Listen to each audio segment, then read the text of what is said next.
I soloed like after my senior year. So I like flew the plane by myself.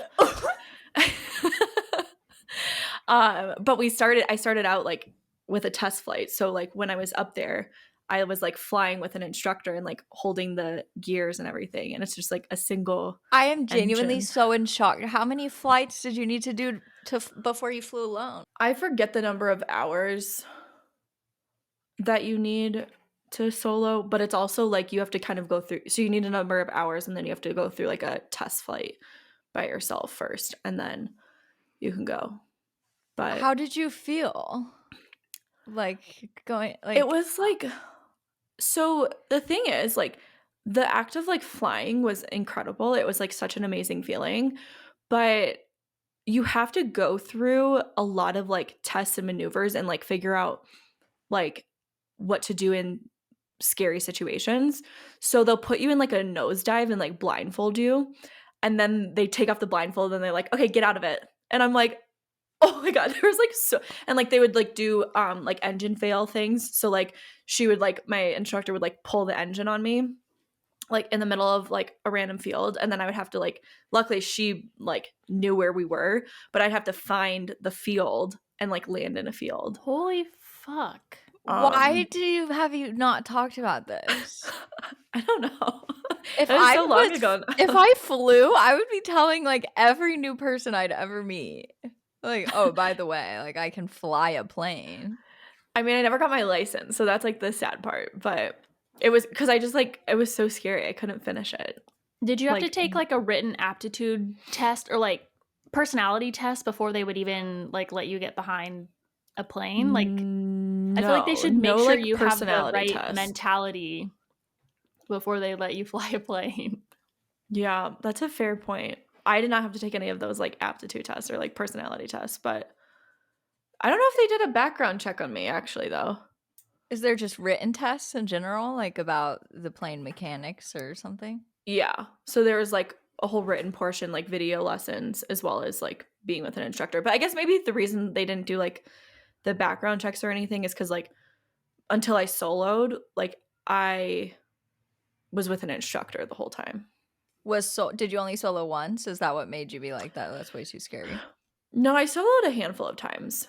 I think it was just like the progression, and it just like seemed there was just like a lot of pressure for me to, because you start with like something called VFR, so it's visual flight regulation or visual flight something. So you're relying on like your surroundings and the instruments like in front of you.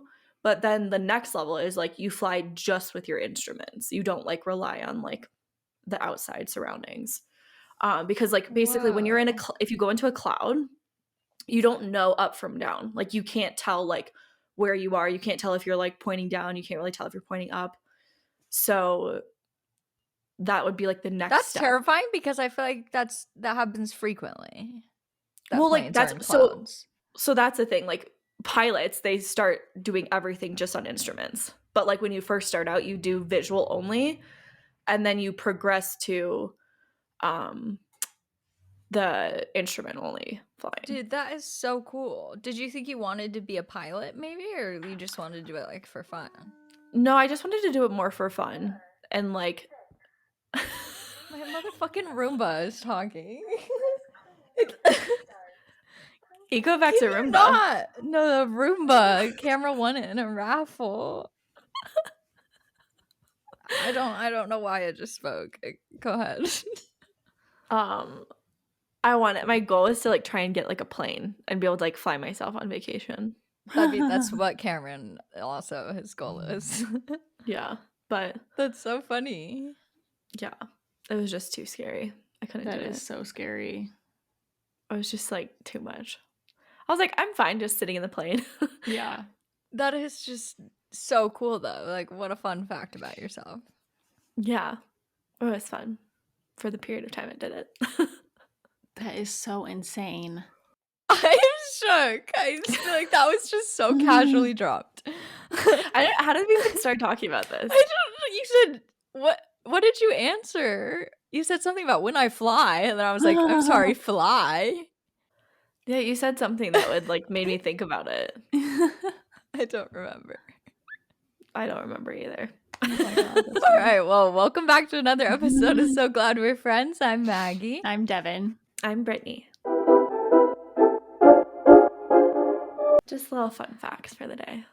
I usually do it in my like fun facts. Like I flew a plane by myself. Yeah, I would. Or like 2 truths and a lie. Yeah. I've never seen you say that, and you need to immediately. You should make like a whole video on it. Do you have like pictures of yourself? Yeah. I do. Little old me. I'll That have to is find. Let me see if I so have cool. one. Yeah, and there's no like AC in the smaller planes. So like I was flying over the summer and it was like hot as balls. Like it was so gross, like disgusting. But obviously like I'm in the air, it's fine. Yeah, that's so insane. I can't believe that. I like taking off and landing. Did you do that? Mm-hmm. The landing was really hard. Like it's like such a feeling based thing. Like you have to like have like the right like things, and like if there's a crosswind you have to like fly into the wind, so you're like basically like your plane's like landing sideways and then you like straighten out as you land. Does it make you feel more or less scared now in planes? I think more safe. More safe. Yeah, Yeah. that makes sense. Yeah, it was a long I'm shook. I don't even know how to continue now. just like mic drop. Here's me in my little plane. Oh my gosh. You In were a so dress. cute. Yes. Because it was like so friggin' hot. Yeah. That was when I soloed. So I soloed July 10th, 2012. Whoa. I was like in 8th grade. This was like one of the Doing sunsets nothing. on the plane. This is like and then one I of the flew at night coolest one time. That things. was like such a scary time too. That was like I just like I could not deal with like the fact that Dude, did everyone you went to school with like think it was the coolest thing ever? I guess so. I don't know. I guess I didn't really think too much of it at the time. Wow. Damn. Yeah. I don't have any crazy facts like that. Me either. I can't ride a bike. You can't ride a bike? No. Oh my God. Have you tried recently? No. Well, I learned when I was like old, like too old, like 10 probably. So like I did it then, but like twice maybe. And I haven't remember since. it was like the hardest thing for me to like figure it out, but I started like watching people like how they like started Flying Yeah. or riding a bike? riding a bike. No. And then one day I just like picked up a bike and I just like went. But like yeah, it's my very dad had like instinctual. I've always Yeah. been scared of the kicking off part. And also it's like everyone always wants to bike in like San Diego, like on Mission Beach where Yep. it's like packed. Like that was scary to me. But I Yeah, it's all probably about would. confidence. Like, because Yeah. my sister is the same as you. Like, she says she's not good at riding a bike, and we only do it literally on the boardwalk of Mission Beach. Exactly. And she's just like wobbling, but she's not confident about it. So she's just like scared the whole time and like tense. Exactly.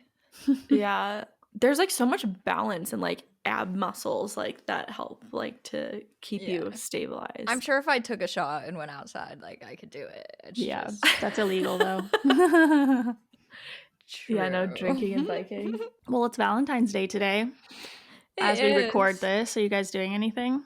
I got myself flowers from Trader Joe's this morning. Get my bouquet. I made. Oh, cute. I That's just made a so bouquet of cute. tulips from the grocery store. Cute. That's adorable. I am having Joe get me flowers for Valentine's Day. Nice. I Did you literally tell him texted exactly? Cam. I was like, I already got flowers this morning. No need to double up. Thanks, though. Oh my God. I really like that. What was I gonna say? About flowers. I just like love like a full bouquet. So like there's this one flower shop in Littleton that does like really, really nice bouquets of flowers. And so Ooh. I was like, just go there and have them like make one for me. Do you guys have like traditions? Not really. I don't typically like Valentine's Day, but like this year, since I'm into treating yourself and like spending time alone, Heck I've yeah. been like, yeah, let's, I made myself Rice Krispie treats. I love Rice Cute. Krispie treats, and I put little heart sprinkles in them. They're Cute. Let me so see. good. The sprinkles are gone now, but Oh, that is really cute. I'm gonna post it on social media so you guys can catch it there. Rice Krispie treats are such an underrated treat. I know, and they're so easy. They always have them at the mountain, and I'm like always tempted to get them. Oh, so good. I love Valentine's Day. I've always loved Valentine's Day. Really? The Yeah. pink and like Love. picking out Valentine's Day, like going to Target and picking out which Valentines you want to pick to give to your classmates. It was so and stuff. fun I in loved elementary that. school. Yeah. And my mom would always like make a Valentine's Day dinner for us. So like she'd like decorate our whole kitchen. Oh, and I'd also get a cute. Valentine's Day outfit every year. That's adorable. Like they would take me shopping and I'd get like a pink or red outfit or something. Oh my god, that's so cute. Yeah, everything's more fun when you're a kid. It's so true. But I just try to carry that same stuff on, you know? Yeah, I love it's it. so fun. Yeah. I don't know, like I spent so much time being bitter about it, like, oh, it's so stupid. But like, why not just have fun with it? Yeah, it's kind of cute when you think about it. Like, it's just a holiday to like celebrate humans loving each other. Yeah, with treats and flowers and pink. Yeah, and heart-shaped things. Yes. That's my favorite. That's what we always do is we make a heart-shaped pizza every year.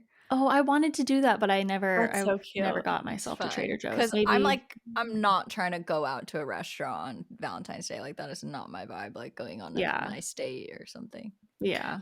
Did you get the dough from Trader Joe's? They always have good dough, don't they? Yes. Oh, maybe I'll run there after this because I think I might hang out with my mom and sister. That'd be fun. Do you guys like the movie Valentine's Day? I haven't seen it in a minute. Is that like don't Jenny really- Aniston? Yes. Taylor Swift. I had to think about that. I love It's just it. like I don't like those movies where they have like 1,000 main characters because you as soon don't as like you that get about Love invested, Actually either. yeah, exactly. As soon as you get like into one storyline, it's switching again, and it's just like I can't be emotionally invested in 10 different storylines right now. I love those movies, like because they all like attach to each other somehow. I like that. Yeah, I don't know. They're okay. Not my favorite. I haven't watched it in like probably 10 years though, so it could not hold up as I remember. Yeah. I feel like I need to also add in a chick flick that we can watch on Valentine's Day because Joe like doesn't really like chick flicks, and so I only get to like watch them a few times a year with him. We watched the new one last night of that has Ashton Kutcher and Reese Witherspoon on Netflix. It was very cute. What's it Maybe called? I'll watch that. What is it called? Let me look it up. It was very cute. Why do I feel like Reese is so much older than Ashton though? Like yeah, it was kind of weird that part because like Reese is also really good friends with Mila and like it wasn't, I don't know, like you can't really picture Reese and Ashton Kutcher like together that much, but like the whole premise of the movie is that one of them lives in New York and one of them lives in LA, so like the whole thing is over calls and FaceTime basically. Like they're only actually together in a couple scenes in the whole entire movie. Oh, that's kind of cute. I like that. Did you see that Mila like texts them in their group chat? Like, you guys look awkward on the red carpet. Like, you need to get closer to each other. And like, I did not see that. That's really cute. Your Place or Mine, and it's on Netflix. Your Place or Mine. Oh, I want to do a heart-shaped pizza and watch a rom-com. Cute. And champagne. I'm also gonna have champagne. Damn, now I don't have a rom-com to watch because we watched that last night. Watch an old school one. Like my mom mentioned watching When Harry Met Sally. Or like that's like, you know, I don't think I've ever fully seen When Harry Met Sally. Oh my god, it's so good. It is one of my favorite like all-time movies. Okay. Yeah, I love Maybe that. I should watch that. Or like you watch The Sleepless in Proposal Seattle or something. The Proposal's #1 biggest fan. It's me. Oh my god, I just saw this morning on TikTok, or maybe it was last night, someone recreated that scene with Betty White when she's around the fire and then Sandra Bullock starts singing from the window to the walls, to the walls. That's funny. I want to see it. Okay, so today we are talking about everything surrounding full-time content creation, like how we knew we were gonna do it full-time, how we knew it was the right time, what you need to do, what our daily schedules look like, just like all the ins and outs, because I don't know, I feel like a lot of our audience is curious about that stuff. So yeah, we have the insider knowledge. I also think too, it's like one of those things that, like you've always talked about, Dev, like there's, until people like talk about the actual process of it, or like how much money you can make, or like all the different potential things, like it seems so out of touch, or like so out out of of reach. reach. Yeah, exactly. It like Not out of we're touch, out of reach. literally all normal people, and we are doing it. So it's just like it's attainable for people, and I didn't think it would be for so long. I also just made a post about just like how so much of like other people's doubt in themselves, or like other people's apprehensions kind of like bleed into what we think we're capable of. Like I just know so many people are like, oh, what about your 401k? What about your this? What about your that? And it's like, you can do all of that still. What was that, baby? Rosie being annoying. That That was sounded Rosie? like a That sounded baby like or a cat. Yeah, like a He's straight like, up toddler. I might have to, I'm just going to put her downstairs because I'm not going to deal with this. Like, she's going to be such a little bitch.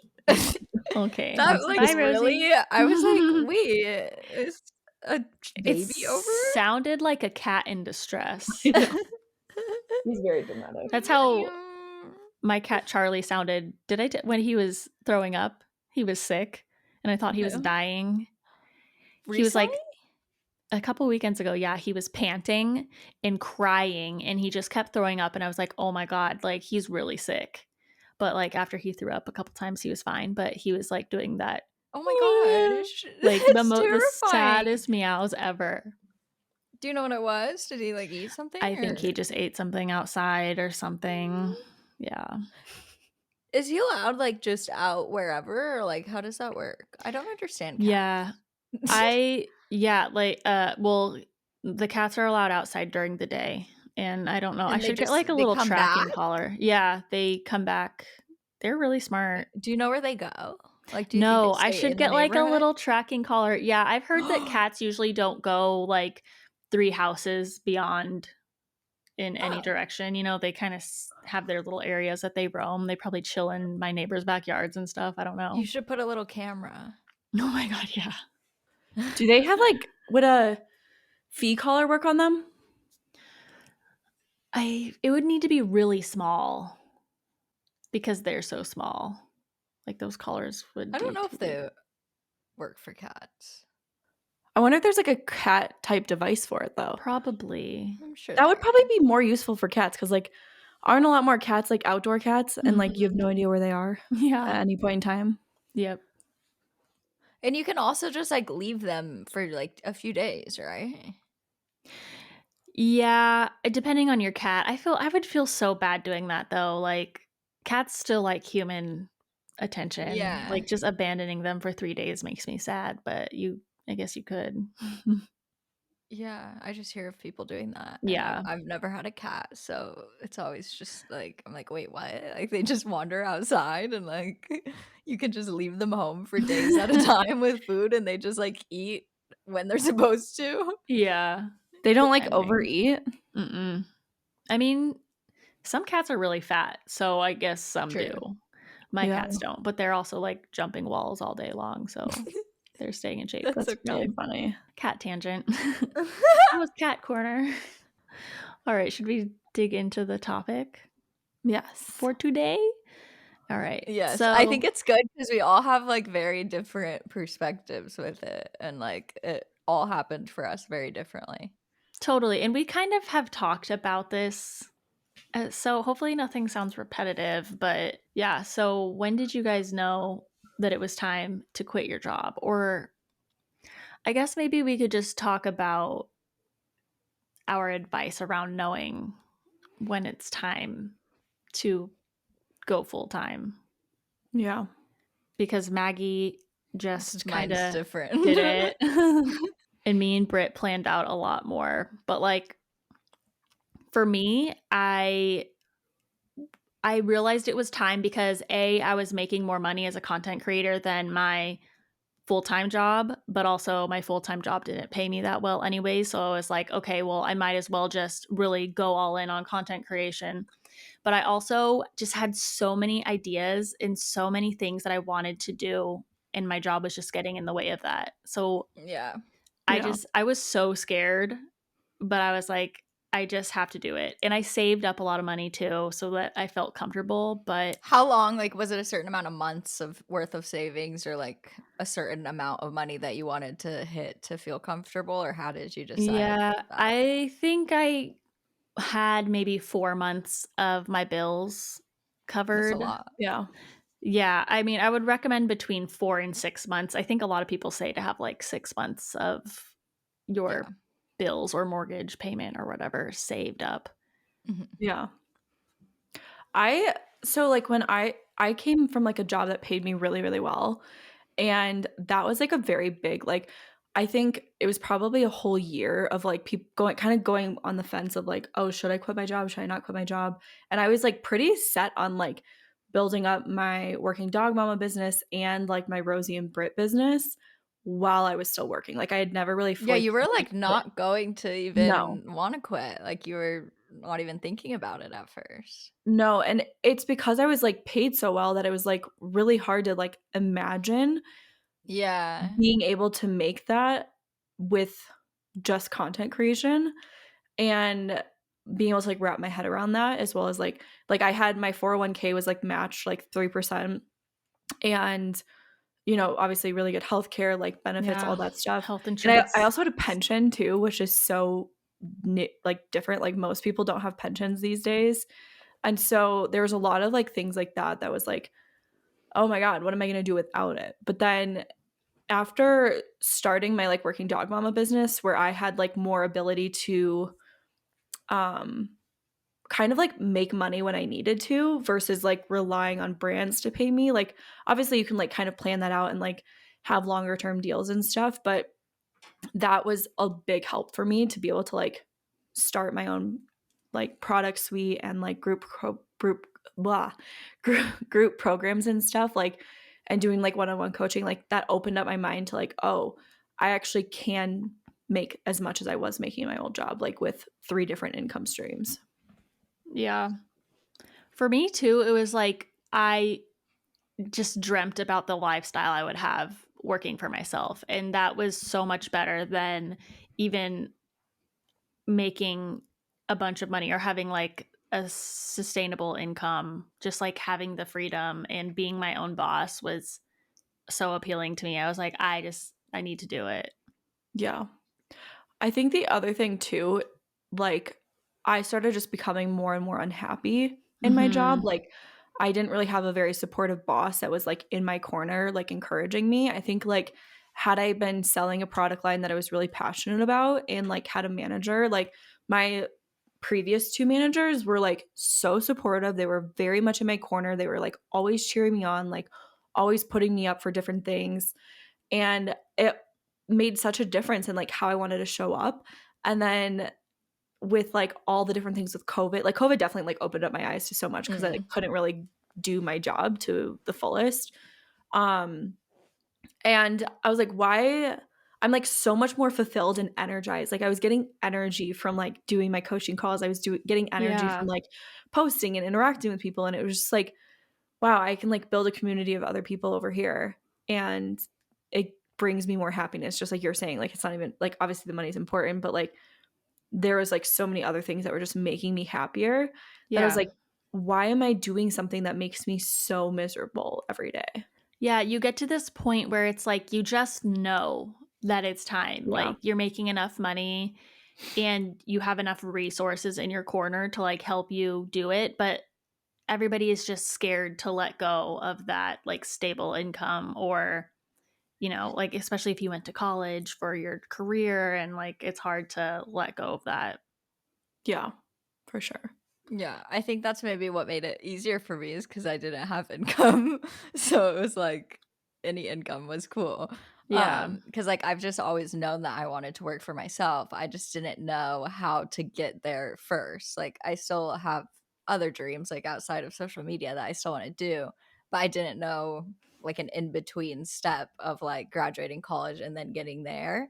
So like when we initially moved here, I mean, like, one, I'm just like very extremely privileged, and my parents like fully helped support Yeah. me and like helped paid my rent, and Cameron paid rent also and helped me a lot.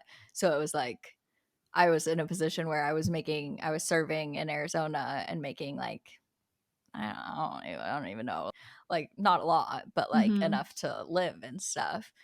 And then and we brought Sadie home in April, and then in May I started selling my presets. And when I started selling my presets, I was making like 400 a week or something. So then it was just enough for me to be like, oh, this is like the same as me serving. Plus I couldn't even get a serving job then because the pandemic was happening and the Yeah. restaurants are closing. So I was like at this point where I still had a year left of college, restaurants were closed. I started making some money doing this. And then like literally just like honestly, as soon as I got like 5,000 followers, I was like, oh, like I Yeah. can do this now, because I always wanted to, but there was just like a block in my brain that like it couldn't be me because I would have never done that in high school, or like Yeah. because of my peers and stuff. Like I never would have Mhm. been making videos and like gone to high school. I would have just been like wildly embarrassed. Yeah. But it just like unlocked in my brain or something, and then just ever since then it's like, I guess just seeing the potential of like what could possibly be.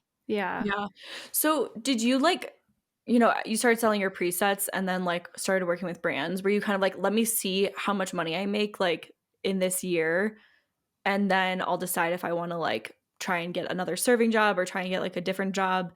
Yeah, I mean Or like I'm literally gonna just keep last this week I'm like, going. should I get a serving job? Like that's just been my whole life this whole time, is like, wait, do I? But then once I got a brand deal, it was like, oh wait, like I'm making $1,000 for this like thing that I'm spending 1 or 2 days on, Yeah. opposed to like I would serve for a whole double shift and come home with $100.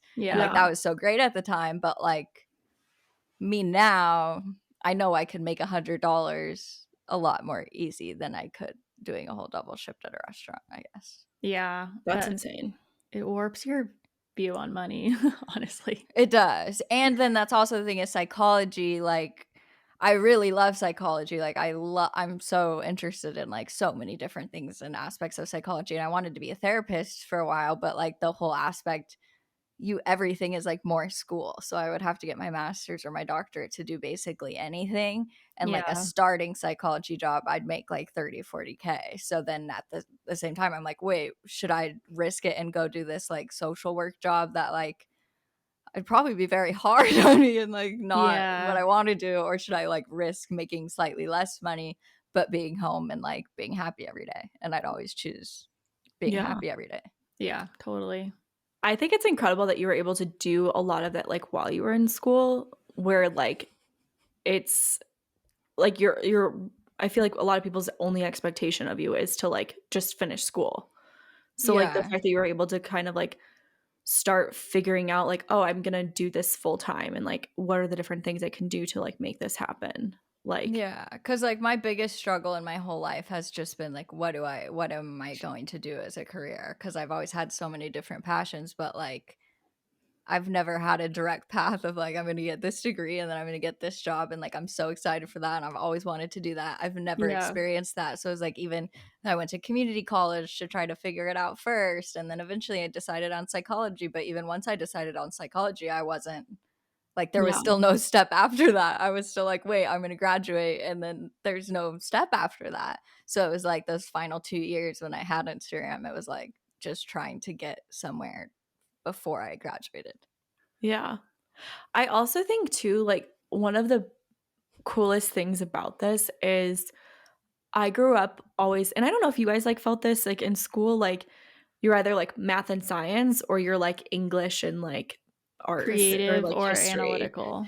And I like for my whole life I was like, I am just like analytical math and science. Like I can't do these other things.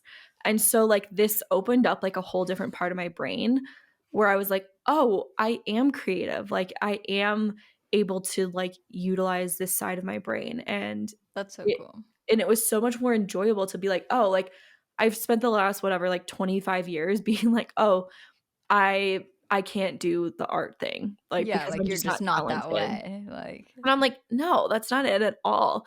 And being able to, like you guys know I, like, geek out over, like, all the creative like, behind the scenes and, like, marketing strategy and all of that stuff too, and that's, like, a whole different side of analytics that's, like, different from, like, my freaking like being in the OR and like telling a doctor how to use a product. Like, and so I feel like I'm able to combine like the creativity and strategy side of things, and being able to like also be interested in those things. Like, I guess like with content creation, like maybe some people are like siloing themselves like just into content creation, but like if the strategy side of things or like social media, like behind like the actual like inner workings of social media is interesting, like you can also explore into that as well.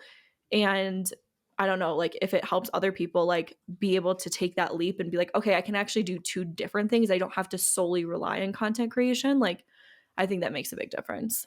Yeah, that's why I knew that I could do this as a career, because I just had so many ideas of like so many different things I could provide as a business, not just as like someone posting on Instagram. Like you kind of have to think about it at a business standpoint, not just as, I mean, because everybody posts to social media, or, you know, like most people, it's easy. That's why some people get upset when they see how much money content creators make, because like, Yeah. oh, I could do that too. I'm doing that too. There's just a lot more that goes on behind the scenes, and you have Yeah. to kind of work that out before you decide to like quit your job and do this full time. Yeah. I think that's a really good point too, like treating this as a business as soon as like you remotely are interested in it, because I think that like another thing too that like I remember Maggie and I had this conversation just about like I think it was one of like our first like voice message exchanges like in the DMs Oh god. about a certain brand, and like it just kind of clicked for me. You're like, this is my job, so I'm not taking like less money because like why would I? And I think it puts it in a way different perspective of like, yeah, $50 is great for a post, or like $100 is great for a post, but like I think it challenges you when you're thinking about yourself as a business. Like it challenges you to be like, let me ask for $1,000 and see what happens. Like let me Yeah. not just like start low. Like let me take this really seriously and see how much I can actually make. And Yeah, because it then had to be. Yeah, yeah, because you can't, there's like like, no I other could accept option. more free product, but yeah, it's like there is no other option. Like, I gotta pay the bills. So you Yeah. just start. But you really encouraged me to start charging more with that specific Yeah. brand deal. Because, like, I had like a thing in my head with 1,000 at first. Yeah. Like, I always wanted to charge people below 1,000 for some reason. Like, Yeah. my first few, like, I Like did like 1,000 is so 950. much. Yeah, Yeah. Yeah. or something. Yeah, like 975. Yeah, like, I don't know why 9.99. that was in my head at first, and then, like, once I crossed that barrier, it, like, opened also more possibilities for, like, "Oh, wait, I can do, like, thousands." Yeah. And it like the whole time and energy thing I think translates into social media too. Like obviously my job was taking so much of my energy, which impacted like what I was able to Yeah. do. And not even just like a time thing. It was like just my energy. I was so drained.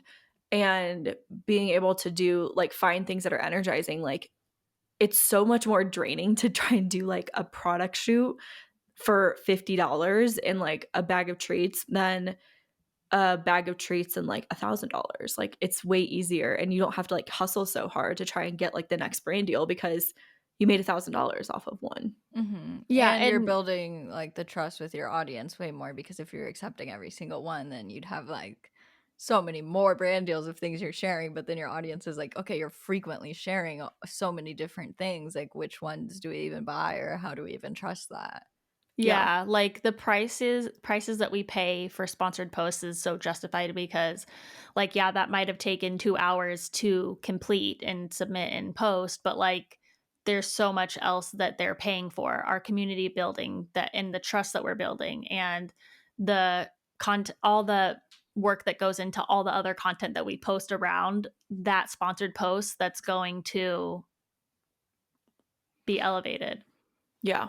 Yeah. Ooh, should we talk about the, like, actual steps of, like, what goes into it? Because I feel like even just right now when you say that, like, "Oh, maybe it takes 2 hours." I've never taken 2 hours. Like, like, if you think about all the combined time of Yeah. emailing them, Emailing. sending Yes. ideas, writing down your outlines, figuring out what shots you need to do, setting up your camera, transferring your footage from your camera to your computer, Training your editing it, dog to do training your something. dog, Oh my god, editing yeah. the cover photo, making all the stories, adding all the text and everything ahead of time, writing your caption ahead of time, submitting that to them, going back and forth with that. Is there revisions? Revisions. I Like, hate The writing hashtags. captions.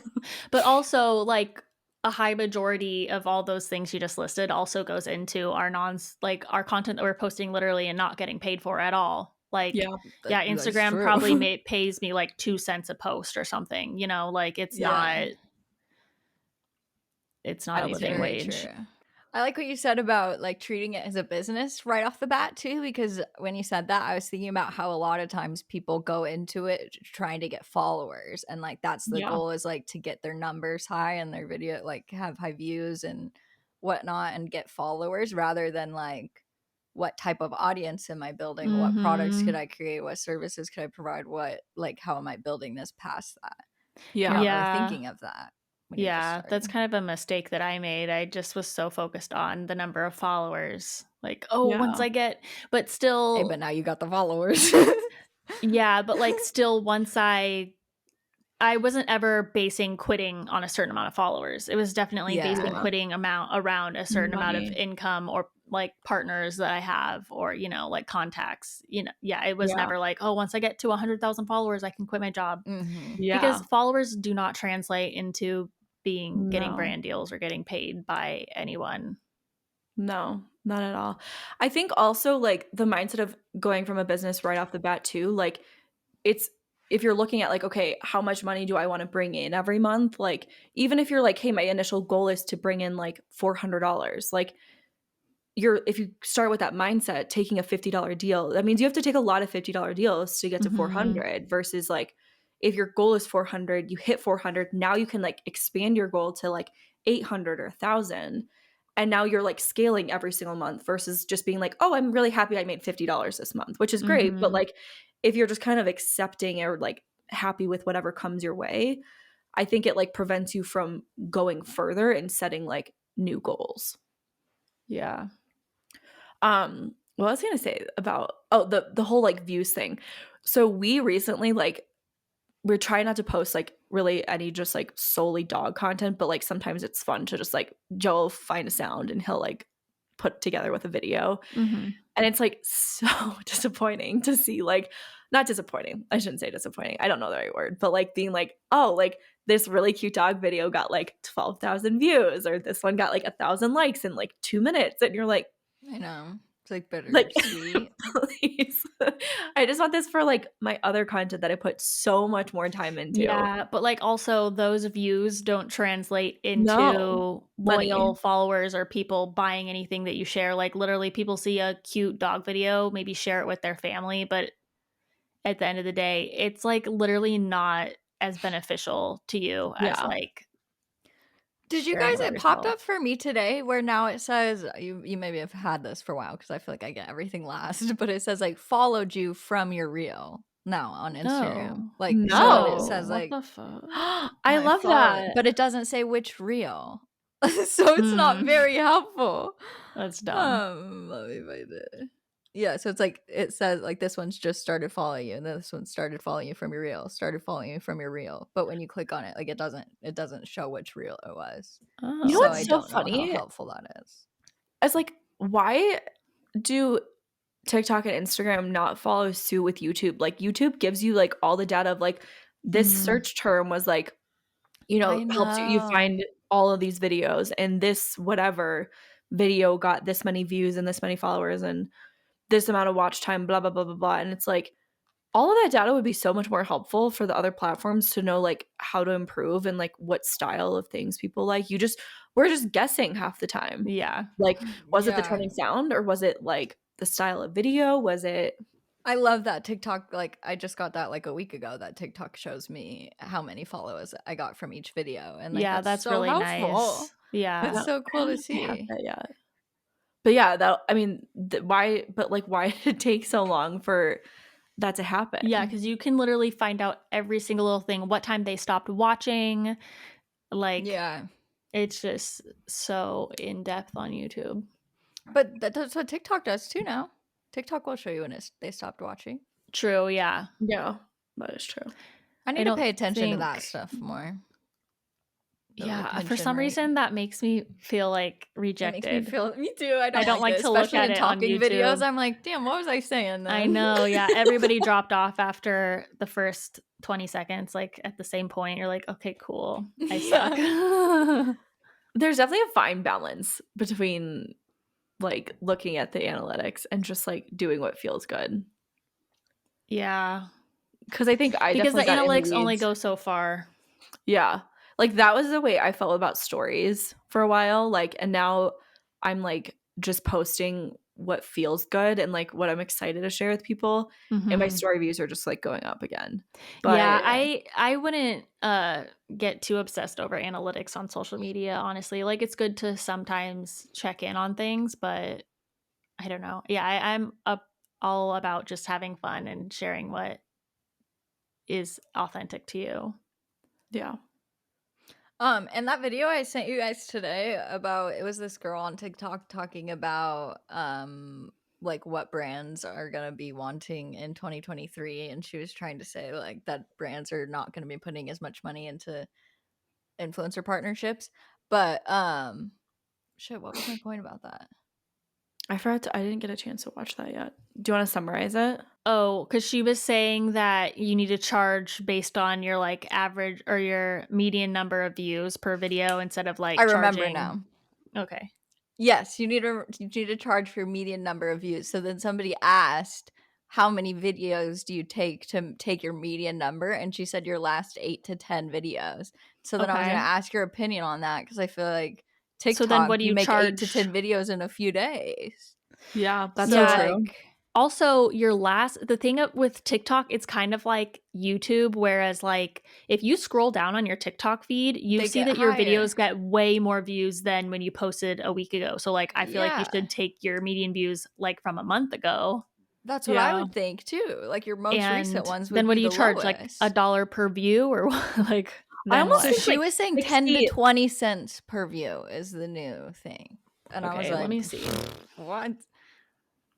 I think that That's like so on I TikTok, hate like that. 30 to 60 days because there's so much more volume to search from.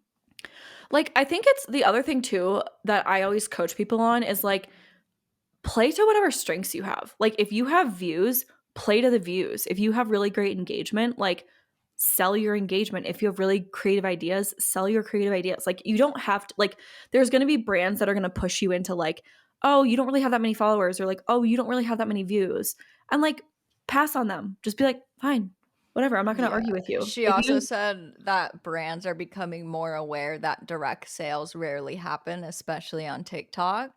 yeah. And then it just made me think like just more about commercials in general, and like how brand awareness is kind of always more a thing, or how it's just more of a long-term goal to convert to somebody actually buying. Or like even when you think about the Super Bowl commercials, like how many people went and bought Farmer's Dog versus how many people are talking about the commercial. Yeah, brand Yeah. recognition I think is Like, so much more important. Like, I mean, brands have been getting spoiled by influencer marketing, honestly, being able to like click the link directly from your story and buy it. Like that's not usually how marketing works. Usually you have to see like the brand recognition is so important. Then like when you're in Walmart or Target or whatever, you're like, oh yeah, I saw this commercial yeah. 12,000 times. I'm going to try this product. Like the instant buy right off of one view from influencers has just like been spoiling brands, honestly.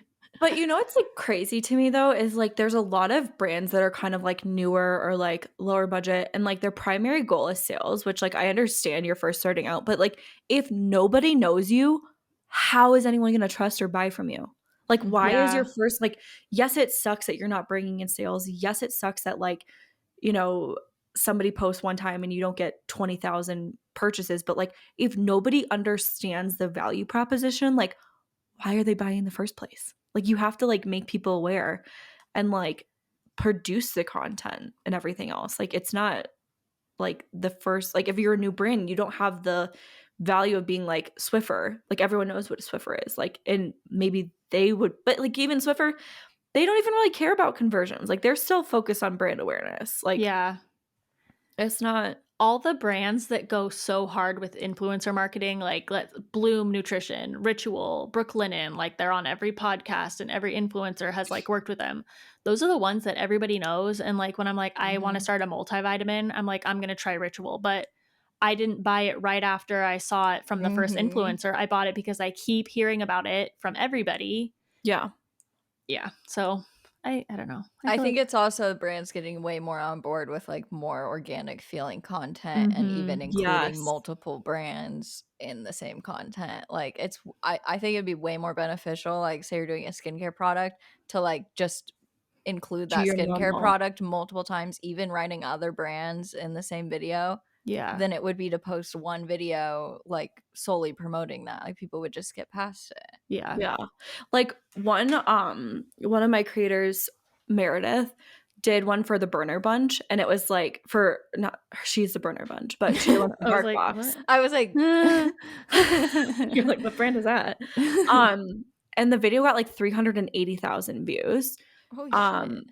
But like it was crazy because she was talking, like she told the whole story, and like BarkBox was like a moment in the story that she was telling of like her dog getting surgery and like getting to open up a gift early. Yeah. But like to get 380,000 like organic views, like not boosted whatsoever, like that's insane. Yeah. And so like, and it was, you know, it was perfectly integrated. And I think BarkBox actually does a really nice job of like allowing that organic integration and like creative freedom.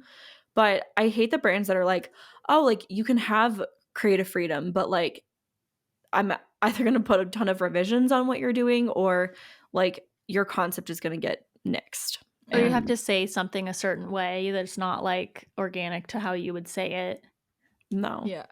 For like what we actually felt like we needed before we went full time, what like other things did you guys like feel were helpful or necessary? Confidence. Yeah. Because like I wanted to, you know, we kind of established that there's not like a certain number of followers that you need to have or a certain amount of money, just whatever you feel comfortable with. But like, yeah, like before I quit, I thought I needed like a website and a media kit and like what else? Probably just like multiple streams of income or like. Yeah. A YouTube and a Google Analytics. Yeah. Well, it's weird because now that I have management, like I don't have a media kit and my website is not really being used at the moment. So yeah, I think Does your management team make you a media kit? They have like a media card or something. And then what they do, they update my analytics in a Google Drive folder, like screenshots of my insights every month, and I think they just link that folder for brands or like share screenshots when needed instead of like making this whole big media kit that you have to scroll through and stuff. Yeah, I haven't sent a media kit. Like I haven't updated mine in probably over a year. I like sending media kits like because I include like case studies and like like I don't just include like the whatever, you know, average views or engagement rate and stuff. Like I try and include like case studies and like examples of past partnerships in mine and then my like creators too, just so that they like have something to go off of and something tangible. And a lot of brands really like have like commented on it, just being like, oh, like thank you so much for sending this, or like, oh, that very surprised to like see this like kind of I like that, information. Especially if you have really good numbers for something, like show it off for sure.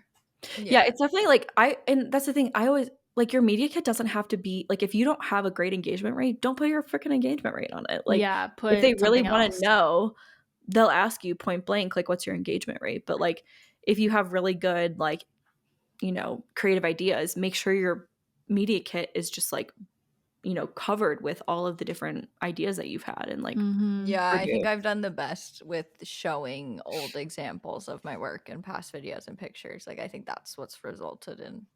Yeah, people just need to see, like that helps build so much more confidence, being like, oh my god, wow, like you can like Dev, you have like so many videos now with your like Friday night thing, like, and linking like 2 or 3 of those would give any brand like, oh perfect, like we're sold on that, like we see the vision. But if you had told me like, oh, I'm going to talk about my Friday blues, I might, like, as a marketer, I might be like, can we put a little spin on that? Can we, like, make it happier? But then, like, but, like, showing them, like, oh, actually, like, no, here's how it performed. Here's the engagement. Yeah. Like, people are obsessed with this. Like, let me do Because my your thing. creative vision for things are like a lot different when you're trying to type them out or like tell somebody Yeah. versus like how it actually turns out. Like sometimes when I'm trying to explain a video to Cameron or something, he's like, "Wait, what?" And I'm like, "I got it. It's all in my head. Like, just do this and this." Like,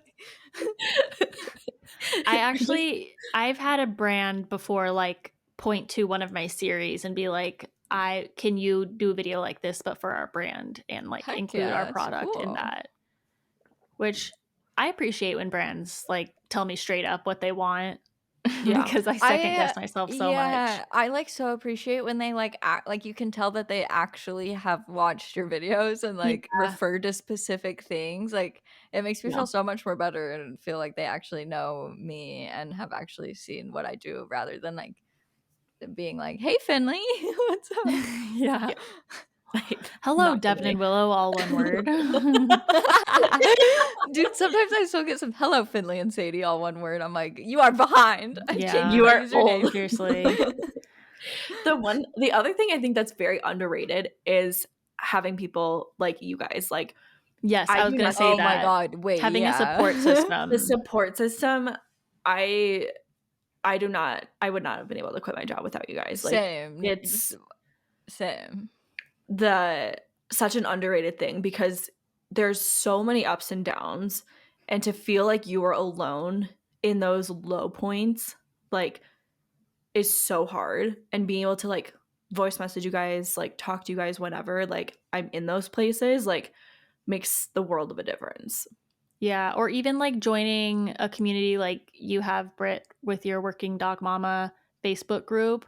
Just Yeah. like having, and I mean, even if you're looking for support, joining a community like that is good, but then you'll probably find people that you talk to more, and then you can like start a group message with like, you know, so it's not just like going out to 20,000 people, but like just finding friends within those communities. Yeah, there's a lot of people who will be at the same place that you are too. Because I think that's Yeah. hard when you can like start comparing and stuff too. If the people you're talking to are like way ahead of you or not where you're at, way behind you, and then you're like, wait, I feel all alone. Yeah.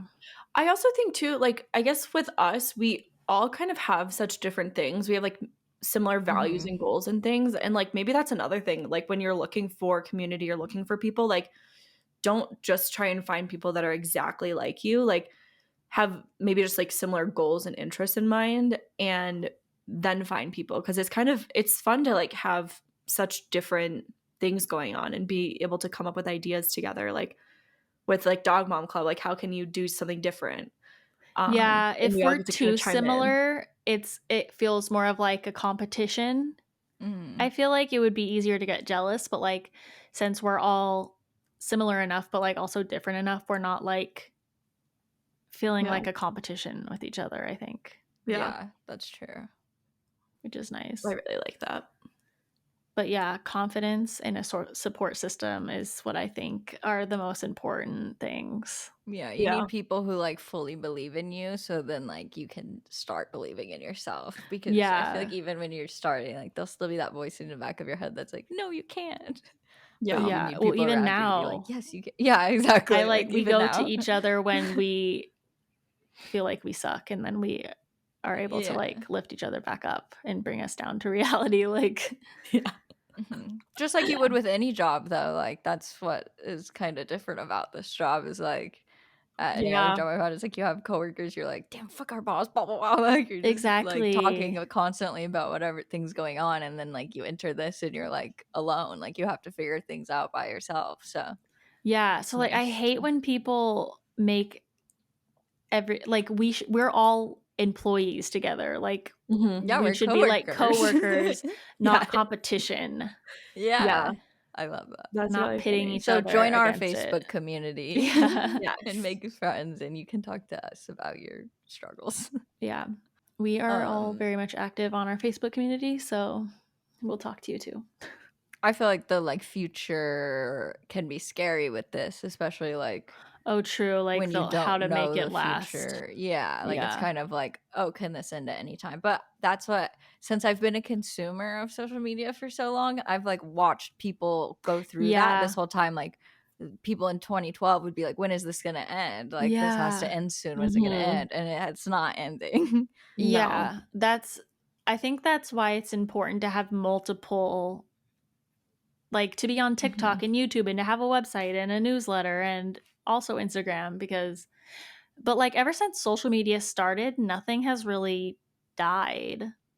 I mean, Just Facebook social isn't as media, like popular, but like individual networks have died. But that's the thing, is like as long as you have we have your same Vine. personality and then community, then there's always going to be new apps. Like I'm sure within a few years there'll be something else that we'll have to do. But like Yeah. because we're already established, it's like learning to use that new thing in whatever way it is. Yeah, I try to avoid anytime I see like doom and gloom posts like Instagram is dying, here's why, and like just stuff like I just avoid that stuff because there's no way, we're all addicted to social media. There will never not be social media, and influencer marketing just continues to grow, and you just have to learn how to evolve with it, I think. Yeah. I do think it's crazy that Vine was like shut down or Like, whatever, so and like big all too. these people got famous on Vine, and then I still don't understand, like, why did it even end? I don't know either. Like, because it It's wasn't that it wasn't weird. popular. Yeah. They probably just didn't have like a good like monetization like ad strategy behind it. Yeah. I Like wonder if there was advertising on it. I didn't I don't use it I that think there remember. was much. at the end. There was, I mean, people were making bank, but like through brands, not directly through Vine. Yeah. I do not like I remember like a blip of Vine. Like I Yeah. just Wait, it you was guys, not, were you in college? Probably. I think I was in high school.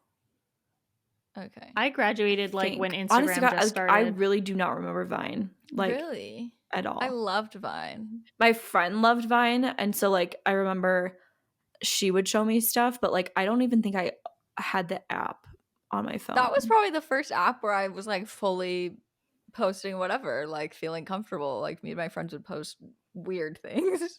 Yeah. That's so funny. And I never would have done that on Instagram. Yeah. I feel like we were just consumers of Vine. I mean, I didn't even like know, but I think most people like in my grade were like just consuming Vine, not like posting on Vine.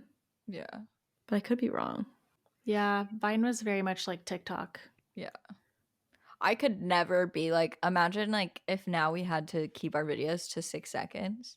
Oh my God, I don't know. How How do do you you do build that? a relationship with anyone off of 6 seconds? You know, like I couldn't even say a full sentence. seriously. Yeah. I'd That be is posting up insane. those Willow Woo videos. That's what I'd be doing. Literally. But like they had full skits and stuff. Like the actual people who are making money, they did so much. That is In such a 6 muscle that you have seconds? to work. Did they increase the seconds? I feel like maybe towards the end. Maybe they let you post for longer towards the end of Vine. Maybe. I really don't know.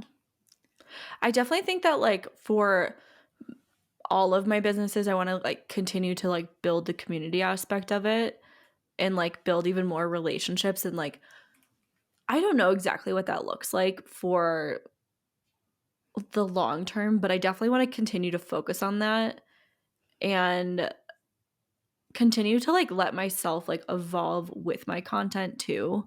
Like I think that there's some people that have done a really good job of like evolving as like their interests and their lives evolve, but like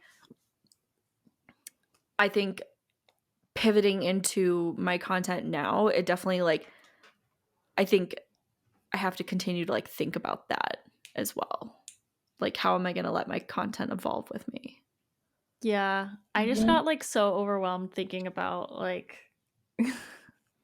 I know, like trying full, to like, keep 5 to 10 years longevity. from now. Yeah, seriously. Like because I get sick of everything.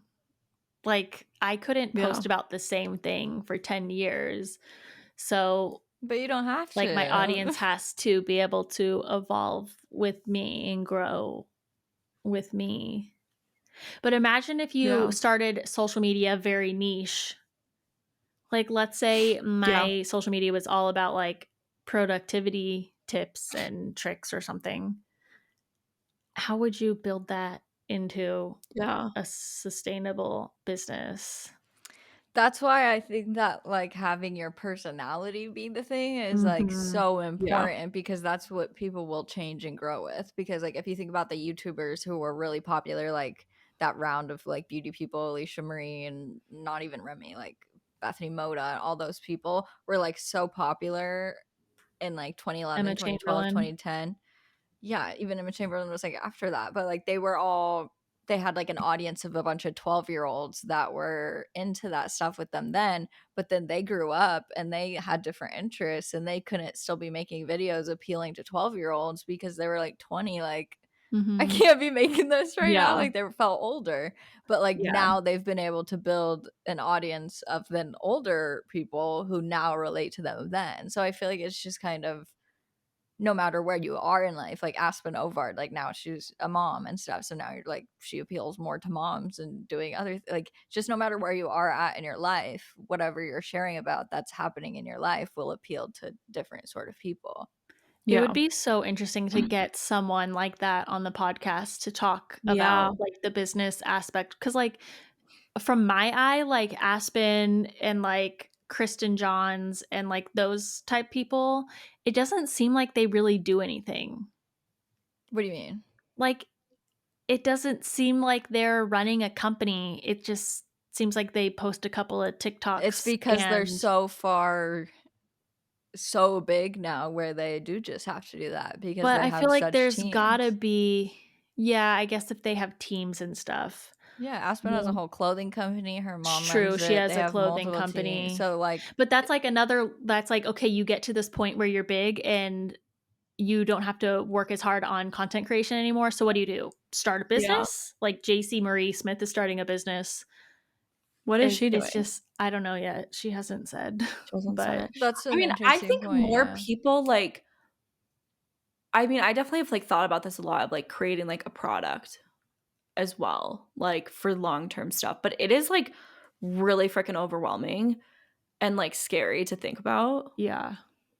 Because it's just like, but the other thing too that like Mr. Beast, like Jimmy, I like love listening to like interviews on him because it's like he has so many different things going on for his business, and they basically just like hire CEOs for his like individual companies. Mm-hmm. And so like he comes up with the idea, and like then he hires like marketing people and CEOs and like other people to Because kind once of you're take that care of. big, like at that level, then it's easier to like just Yeah, branch you're just off like, into so many different things. I'm just curious about what these people do all day. like too. if you're talking about Aspen, I feel like I'm a pro on Aspen and Kristen. Okay. let me just tell you Yeah. that. So they used to daily vlog, and because they daily vlog, like On that YouTube, was like posting every single day. every single day, Aspen and Parker, they would daily vlog. So once they were Holy doing shit. that, or it'd be 5 days, like the weekdays. Okay. So once they would, Are they like sisters? that was a lot. No, they're married. I've like no idea. Her sister is also YouTube famous though. Yeah, she does have a sister. So that was like most of their work, and she had a clothing business at the time. So the mom runs the clothing business. She has like an assistant and stuff. And Parker, her husband, also helps her with everything and helps like run the house. So she would like edit, and Parker also helps her edit. They have managers, so they're not doing any of the getting brand deals whatsoever. It like comes into them. And now she only has the capacity to post one YouTube video a week, or maybe it's every other week even now, she said. And every single one is sponsored. When she was doing them 5 times a week, they weren't all sponsored. It would still be like once a week. Now just every video is sponsored. So like, I mean, I'm sure she's making 20K. Do you like, are you annoyed week? that every video is sponsored? Or like No. With YouTube, it's like not, I feel like each YouTube video should be sponsored. It feels like a podcast. Yeah. That's so interesting. But I guess because it's just a little part where you talk blurb. about the sponsor. Like the sponsor of so today's right. video is Yeah. Lululemon, and I'm wearing this activewear. Now let's go do Pilates together. You know, like yeah, it's I mean, not a that's like- full dedicated, like it doesn't feel like an ad. You're still coming there for the content that That's you're why wanting to see. I It's would just love a break in it. TikTok videos to move into that kind of like That would be really cool. Yeah. like we talked about it into the video or the podcast that dropped today too, but like just having mentions of the product.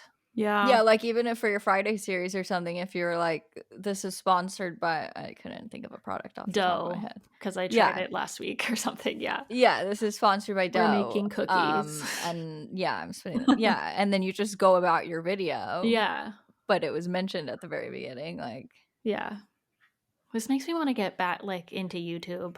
I want to, but I don't want to. But It like is I do so at the much same more time. work, but I love I have this mental block about YouTube, but the longevity in the community on YouTube, I think if you're starting out now, focus on YouTube. Like, I think YouTube and TikTok. I also think that podcasts on YouTube are like so huge now, where that's like a whole separate thing is people are getting ads just doing YouTube podcasts. Like specifically, like you can get paid separately for like if you have way more views on YouTube versus like the ones on Apple Podcasts or whatever. Interesting. It's just interesting. Yeah. I have a mental block about YouTube. Like I had a bad experience with it or something, like editing a video or something. So now when I think about vlogging, it just gets very overwhelming and like I have like a bad feeling about it for some reason. But I need to get over that because I really like harder. Yeah, it is harder. I think maybe like too many times my videos didn't turn out as good as I wanted them to. That's what happens to me with YouTube. Yeah. Because I have like an idea in my mind of how I can picture it, and then I film all day, and then I go to edit it, and I'm like, this isn't what I wanted. Yeah, it's a lot more work. That's the thing. I guess like with short form video, it's okay to fuck up a video because like it took, it took probably maybe like an hour to edit or whatever, an hour to film. But when a video flops on YouTube, it's like devastating because you spent like probably 10 hours total like creating it. Yeah. But I think YouTube is so good for longevity because like then anything you do in the future, like starting a clothing brand or like a coffee company or a podcast, like just it's so much easier to get that audience to. And I think because YouTube is like so open, like it doesn't ever die. Just the content within it just changes evolves. Styles. Yeah. Yeah. And YouTube has been around for how long? And it like, it's like not going anywhere. It pays you really well. The ad share is good. Have you started getting ad share revenue on shorts, Dev? They told me that I am, but I don't know what. I haven't like looked into how much it is or anything. That'd be cool to see.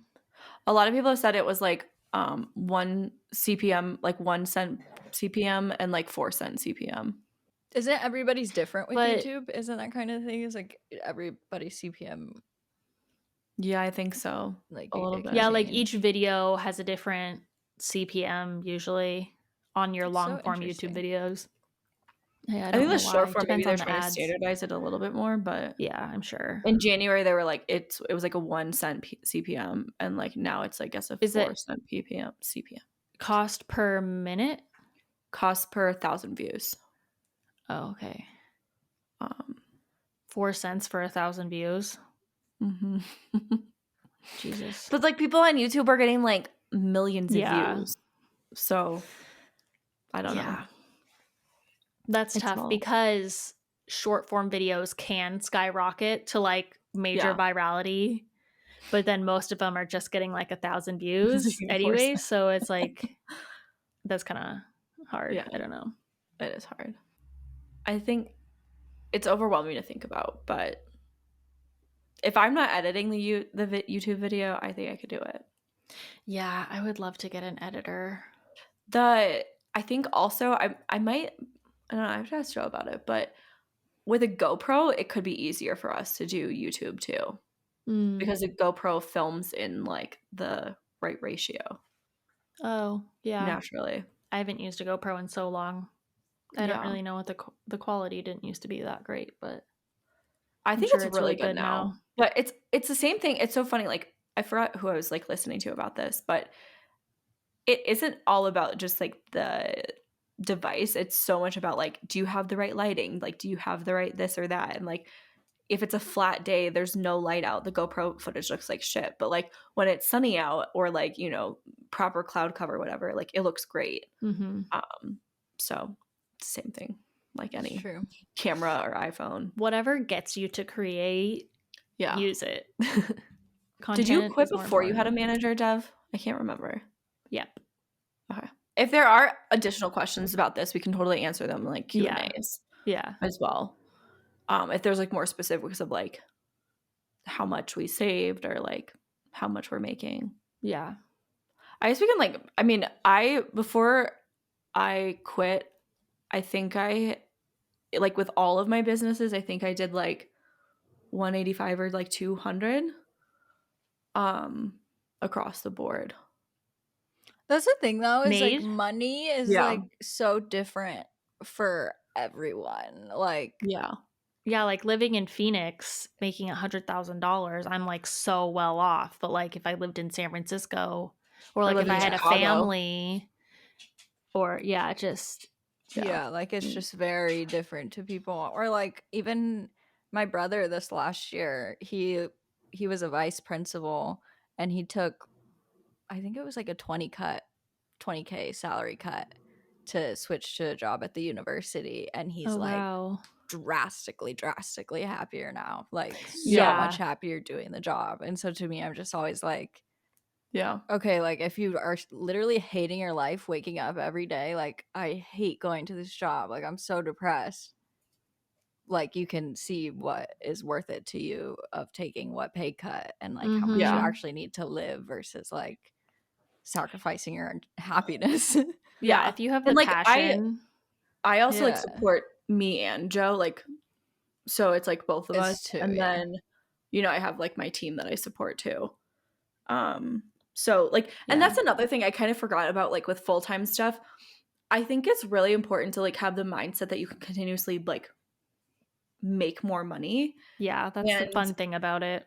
It's stressful but fun. Also, like there's stuff that you don't enjoy doing. Like most people, I don't think enjoy doing every single part of their business. So like as you get to scale, you get to employ more people and like spread the wealth and spread like more things for other people. I envision my future. Like that's how I envision building a business. Is that I want to have people that work with me. Like I want to employ people, and that's And it's like that's where you can kind of like see it as like, oh, I'm giving money away, but it's like you also get to make more money because you are have more employing time. more people to like, you have more time to like be the face of your business and like actually like run it versus we should also maybe say about like things like insurance and 401k and stuff real quick, because like for me, I'm still on my parents' insurance, so there's gonna be like an 8-month gap where I'm gonna have to get my own between when I get married and after I turn 26. So I haven't figured that out yet, but that's something that I'm gonna have to figure out. Or like the amount of taxes we have to pay. Like Devon just paid a shit ton of taxes.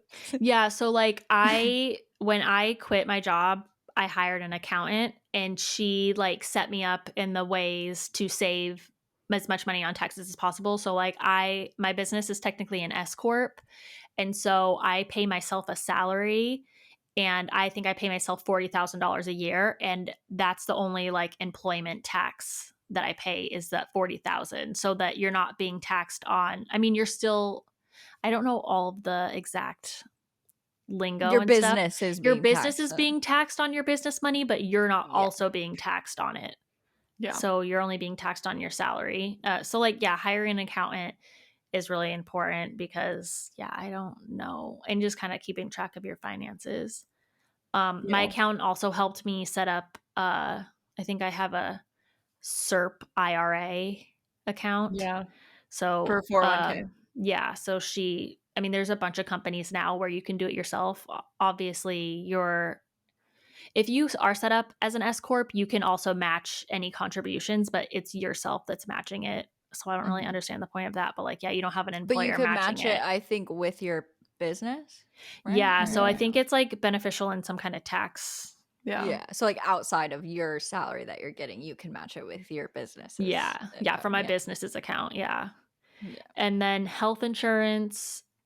I got my health insurance through like healthcare.gov, Yeah. but I hate Can it. you get like any insurance through that?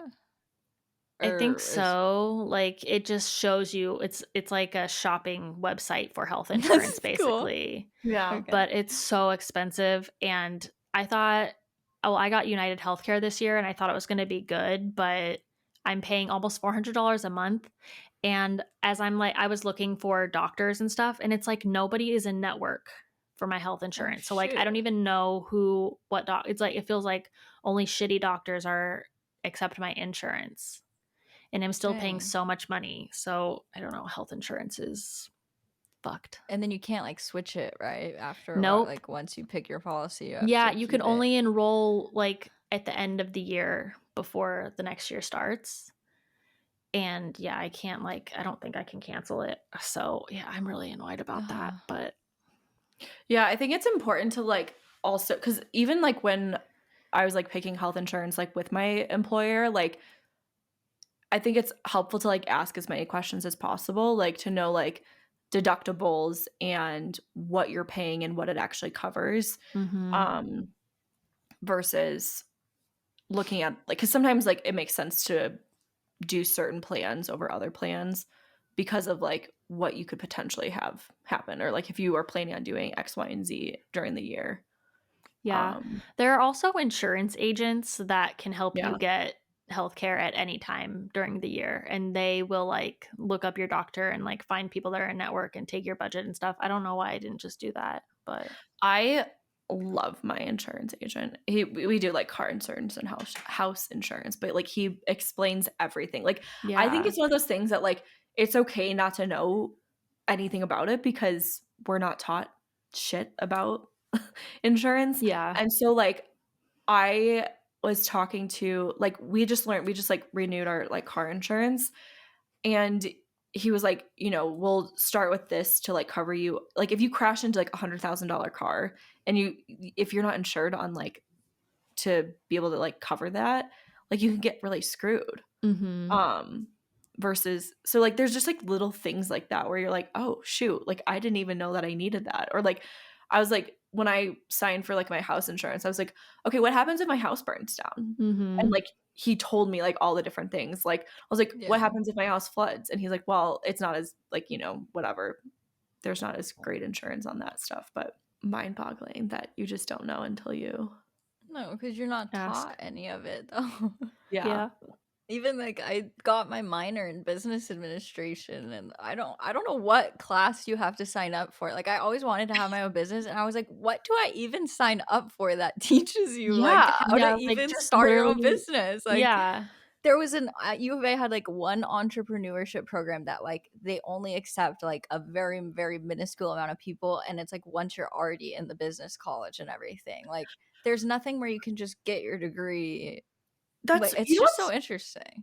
you know what's fucking crazy though is like I'm actually very curious to know like what classes universities offer if they offer them that teach you how to like put together an online course that teach you how to put together like your business taxes that teach you how to do all these things like there's I online genuinely don't think so at U of A at least. I Like well I that's was like searching for all those. I think you're right though. Like I think that there's like general like abstract ideas, but like Yeah. in the online education community, like people have stuff for everything that you could Yep. possibly need. Yeah. Like Or so it's like is it worth it to go to school?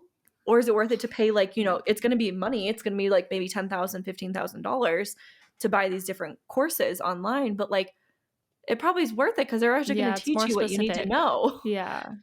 I Yeah. think school, like depending on what you want to go for, like it can be great, but like you're talking about, like if you wanted to learn like, oh, like what sort of insurance do I need as a business owner? What sort of this do I yeah. need? Like, are they really teaching that?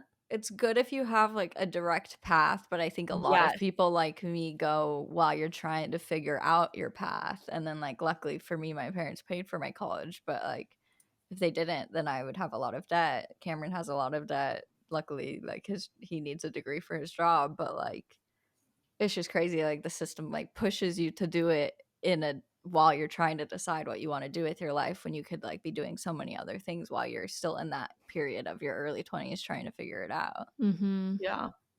I think more people should take like a gap year. Like my sister, Mhm. my baby sister, like started and like she thought she might be interested in going to like culinary school. That'd be And so now cool. it's been like 4 years and she's now doing like she didn't end up like finishing that at all. And then she got like work experience and was doing stuff. And now she's like in nursing school. Hmm. But like Yeah. if she had Yeah. completed that culinary thing, she probably wouldn't have been very happy Mhm. and she would have wasted a lot of money. That's Like, another thing where in other countries it's like way more popular to take a gap year, and that's very common. I felt like because that was something I wanted to do, and I just felt like people wouldn't be okay with that yeah, in my family or no in my one. life or anything. Like they'd be like, a gap year? Like you can't Yeah. take a gap year. Yeah. It's And all your crazy. friends were going right to college. Yeah, and then what I ended up doing was I went to school, community college, and basically failed all my classes and just was working all the time because I didn't care about school and had no goals of what I wanted it to become of it. So like Mhm. it's so silly. Yeah. Very I think silly. more gap years or like just life experience should be more encouraged like after high school. Yeah. And then you can go back and do whatever you want. Yeah. Yeah, well, if you guys have any other like more specific questions, we have like a Q&A form that you can fill out in our bio on Instagram. And the Facebook group too. Yeah, or you can It's pinned always in the just Facebook group. ask in the Facebook group, but it'd probably be better to ask on the form so we can like talk it out Yeah. more. But Yeah. I also yeah. have to say I love like the commentary like when people are listening to the episodes and like posting in the Facebook I group. know. I was I just gonna know. say that. It It was, like, makes me so so funny. happy. Yeah, I know. That's so fun. Caroline texted me too. She's like, she just texted me out of the blue. She's like, I have the flip stick. I got it a few months ago. Oh. But like it was out of the blue. Like we hadn't And does it talked still even know work? what you were talking And about. then and I was like, oh, cool. And she's like, I'm listening to the podcast right now. I was like, Did she oh, say it okay. still works? Like Yeah, it still she sticks? really likes it. Okay, Yeah. cool. Well, that's nice. I wonder how that feels to be listening to our podcast because she's probably like the only person that we like bring up by name. I know. She's just listening, and then it's like, Caroline.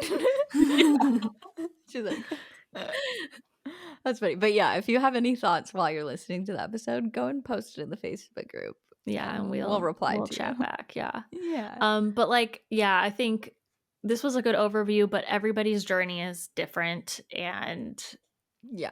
it's just like trusting your gut and knowing and taking the leap. Yeah. That's the hard part, but like that's what you have to do. You have to be brave enough to just go for it. Yeah. But also you can always go back. Yeah. Like that's another Yeah. thing is like if you decide that you don't like it in a year or two, like you can do a million other things. Like Mhm. Yeah. not every decision you make is like, okay, now I have to do this for the rest of my life. Yeah. Yeah. I know like a handful of people that have found their jobs through being an influencer too. Like they like quit their job or they wanted to like pivot out of it. And they were able to like find it because they like were more immersed into social media. Yeah, that's so cool. Or like virtual assisting and stuff. Like there's so many other jobs that you can get within social media that's like not you being the actual like influencer. Mhm. Yeah. I can't wait to like that's like what my mastermind is all about is like other things you can do besides influencing and I can't wait to like launch it. Yeah, there's so many So things. fun. Yeah. I mean, like you could start working as a talent manager, which is something Be that a I feel coordinator like, with me. yeah, if I like me. failed out at influencing, I feel like I might take that route. You know, if in 10 years I failed, not that I will. Okay, but... let's not. Just X that out. Yeah. But yeah, you can always go back, but you got to try. Well, that was a good episode. Yeah, it was. Thank you guys so much for listening. Make sure you follow us on Instagram and TikTok, join our Facebook community, subscribe to us on YouTube, rate us and review us wherever you listen to podcasts, and we'll see you next week. Bye. Bye. I should rip the Funsies. hangnail off. Oh, did it hurt? Yeah. Cameron painted my nails last night. Oh, I just picked Aw. this one off. But besides that, they look good.